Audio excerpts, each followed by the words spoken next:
आज आपण गावाकडच्या पद्धतीने झणझणीत, चमचमीत, चटपटीत, गावरान पद्धतीची अंडा करी कशी बनवायची ते पाहणार आहोत. आमच्याकडे पण याच पद्धतीने अंडा करी बनवल्या जाते.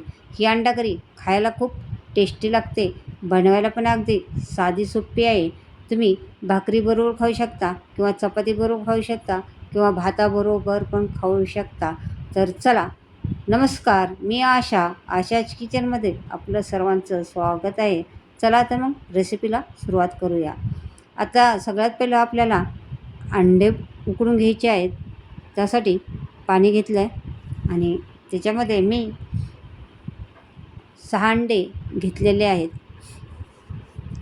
आणि अंडे आपल्याला उकडून घ्यायचे आहेत. आता अंडे चांगले उकडण्यासाठी आणि लवकर उकडण्यासाठी त्यात घालायचं आहे मीठ आणि अर्धा चमचा इतकं तेल घालायचं आहे. याच्यामुळं काय होतं, अंडे असे पाण्यामध्ये फुटत नाहीत आणि व्यवस्थितरित्या त्याचे छिलके निघतात. तर बघा, आपले अंडे उकडलेले आहेत अगदी आणि अंडे कुठेही फुटलेलं नाही आहे. आणि याच्यानंतर हे आपल्याला अंडे थंड होऊन द्यायचे आहेत आणि थंड झाल्यानंतर आपल्याला याचे छिलके काढून घ्यायचे आहेत. बघा, याचे अगदी छिलके व्यवस्थित निघत आहेत अशा प्रकारे. आणि पहिले सगळे अंड्याचे आपल्याला छिलके काढून घ्यायचे आहेत.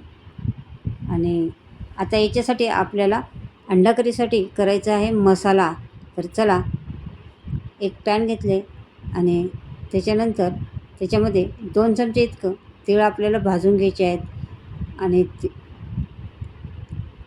असे जास्त भाजायचे नाही आहे. तीळ हलकासा कलर चेंज होऊन द्यायचा आहे. बघा, अशा प्रकारे आपले तीळ भाजून झालेले आहेत. 1 चमचे इतकं खसखस घेतलेले आहेत. खसखस पण आपल्याला भाजून घ्यायची आहे. खसखस भाजून झाली. आता खोबरं, असं मी खोबऱ्याचे काप करून घेतलेले आहेत. तुम्ही खोबरं खिसून घेऊ शकता आणि याला पण चांगलं भाजून घ्यायचं आहे. बघा, अशा प्रकारे. आणि त्याच्यानंतर आता आपल्याला 2 चमचे इतकं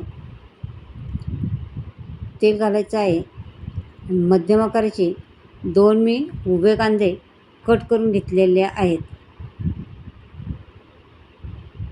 आणि हे तेलामध्ये चांगला असा तेलामध्ये कांदा भाजला म्हणजे कांद्याला कलर खूप छान येतो. बघा, कांदा आपला भाजून झालेला आहे. तर 1 चमचा इतकं मी फ्राय डाळ घेतलेला आहे. तुम्ही इथं हरभऱ्याची डाळ पण घेऊ शकता आणि ते पण चांगले भाजून घेऊ शकता. आणि थोडंसं हलकंसं भाजून घ्यायचं आहे हे डाळ. आणि हा सगळा मसाला आपल्याला काढून घ्यायचा आहे आणि थंड होऊन द्यायचा आहे. मसाला आपला थंड झालेला आहे. आता याच्यामध्ये आपल्याला मिक्सरच्या भांड्यामध्ये हा सगळा मसाला काढून घ्यायचा आहे. आणि त्याच्यानंतर 10 ते 12 लसणाच्या पाकळ्या घेतलेल्या आहेत. 1 इंच इतकं अद्रक घेतलेलं आहे. 1 टमाटर मी कट करून घेतलेला आहे.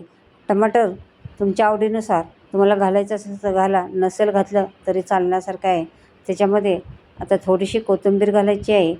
आणि आता हा मसाला चांगला वाटून घ्यायचा आहे. मसाला मी वाटून घेतलेला आहे. बघा, मस्त मसाला आपला तयार झालेला आहे. आणि त्याच्यानंतर कढई गरम करायला ठेवलेली आहे. आता त्याच्यामध्ये घालायचं आहे तेल.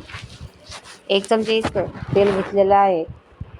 मसाल्याची भाजी म्हणलं की तेल थोडंसं जास्तच लागतं. तर चला, तेल आपलं गरम झालेलं आहे आणि त्याच्यामध्ये आपण हा वाटलेला मसाला घालायचा आहे. बघा, आता सध्या मसाल्याचा कलर कसा आहे. सगळा मसाला आपल्याला काढून घ्यायचा आहे. आणि त्याच्यानंतर हे चांगला तेलामध्ये असा परतून द्यायचा आहे.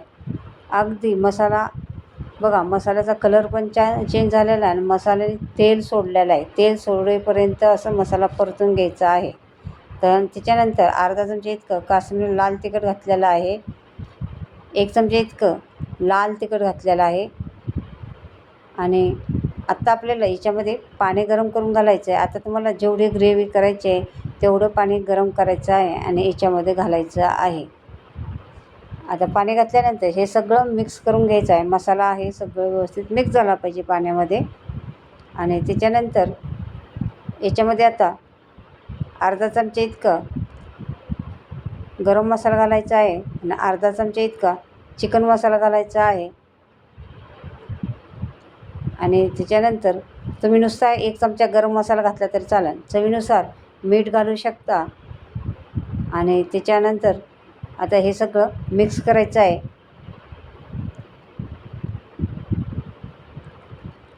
आता हे चांगलं मिक्स झालेलं आहे.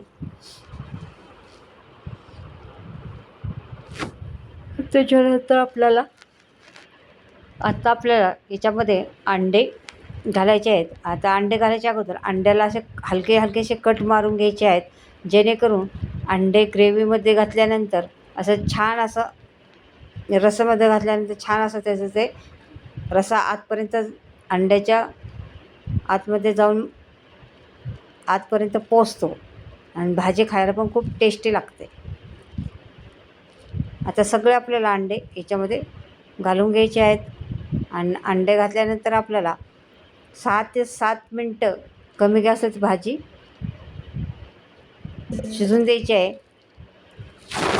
बघा भाजीला आपला कलर किती छान आलेला आहे आणि मस्त आपली भाजी तयार झालेली आहे.